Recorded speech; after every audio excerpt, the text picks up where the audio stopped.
Hi friends, welcome to SK Innovations. இன்னைக்கு நம்ம என்ன பார்க்க போறோம்னா ரோட்டு கடை தக்காளி குருமா எப்படி பண்ணலாம்னு சொல்லிட்டு பார்க்கலாம். இந்த குருமாக்கு நம்ம காய்கறிலாம் எதுவும் சேர்த்துக்க போறதில்ல. வெங்காயம் தக்காளி மட்டுமே யூஸ் பண்ணி இந்த குருமா செய்ய போறோம். இதோட டேஸ்ட் ரொம்பவே சூப்பரா இருக்கும். அடுத்து இப்போ ஒரு கடாயில 3 ஸ்பூன் அளவுக்கு எண்ணெய் விட்டுக்கிறேன். இதோட ஒரு ஏலக்காய், ஒரு துண்டு பட்டை, 2 மராத்தி moggu, 2 கிராம்பு, 1 ஸ்பூன் சோம்பு இது போட்டுக்கிறேன். இது பொரிஞ்சதும் ஒரு பச்சை மிளகாய், ஒரு மீடியம் சைஸ் வெங்காயம் கட் பண்ணி வச்சுருக்கேன். இதை போட்டு நல்லா வதக்கிக்க போகிறேன். இது நல்லா வதங்கட்டும். இது இப்போ நல்லா வதங்கிடுச்சு. இதோட 3 பெரிய பழுத்த தக்காளி கட் பண்ணி மிக்சியில் போட்டு அரைச்சி வச்சுருக்கேன். அதை இதோட சேர்த்துக்கிறேன். சேர்த்து நல்லா மிக்ஸ் பண்ணி விட்டுக்கிறேன். இப்போ இதோட 1 ஸ்பூன் அளவுக்கு இஞ்சி பூண்டு விழுது போட்டு நல்லா கலந்து விட்டுக்கிறேன். தக்காளி சீக்கிரம் வதங்கணுன்றதுக்காக இப்போவே நான் இதோட 1 ஸ்பூன் அளவுக்கு உப்பு சேர்த்துக்க போகிறேன். சேர்த்து நல்லா வதக்கி விட்டுக்கலாம்.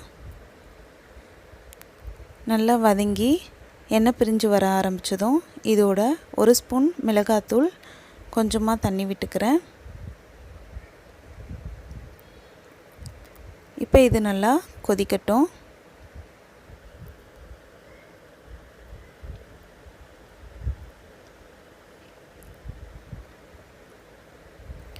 இப்போ இது நல்லா கொதிக்க ஆரம்பிச்சிச்சு. இப்போ ஒரு 2 நிமிஷம் நல்லா கொதிச்சதும் தட்டு போட்டு மூடி மீடியம் ஃப்ளேமில் ஒரு 5 நிமிஷத்துக்கு வச்சுக்கலாம். கொதிச்சுட்டு இருக்கட்டும். இந்த டைமில் நம்ம ஒரு அரை கப் அளவுக்கு தேங்காய், அரை ஸ்பூன் கசகசா இதை சேர்த்து தண்ணி விட்டு நல்லா அரைச்சி எடுத்து வச்சுக்கலாம். இப்போ 5 நிமிஷம் ஆயிடுச்சு. எண்ணெய்லாம் நல்லா பிரிஞ்சு வர ஆரம்பிச்சிடுச்சு. இப்போ இதோட அரைச்சி வச்சுருக்க தேங்காய் கசகசா விழுதை சேர்த்துக்கலாம்.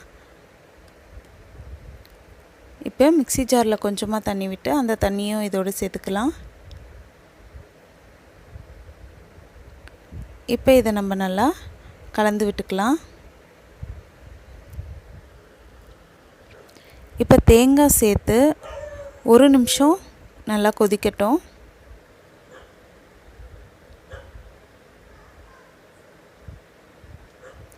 நல்லா கொதிச்சிடுச்சு. இப்போ நம்ம ஸ்டவ் ஆஃப் பண்ணிவிட்டு சர்வ் பண்ணிடலாம். இந்த குருமா ரொம்பவே சிம்பிளாக இருக்கும். ஆனால் இதோட டேஸ்ட்டு அவ்வளோ சூப்பராக இருக்கும். இந்த குருமா இட்லி, தோசை, பூரி, சப்பாத்தி, பரோட்டான்ட்டு எல்லாத்துக்குமே சூப்பராக இருக்கும். கண்டிப்பாக எல்லோரும் ட்ரை பண்ணுங்கள் ஃப்ரெண்ட்ஸ். இந்த வீடியோ உங்களுக்கு பிடிச்சிருந்தா லைக் பண்ணுங்கள், உங்கள் ஃப்ரெண்ட்ஸோடு ஷேர் பண்ணுங்கள், அண்ட் எப்படி இருந்துச்சுன்னு கமெண்ட் பண்ணுங்கள். நம்ம சேனலை ஃபஸ்ட் டைம் பார்க்குறீங்கன்னா மறக்காமல் சப்ஸ்கிரைப் பண்ணுங்கள். தேங்க்ஸ் ஃபார் வாட்சிங் ஃப்ரெண்ட்ஸ்.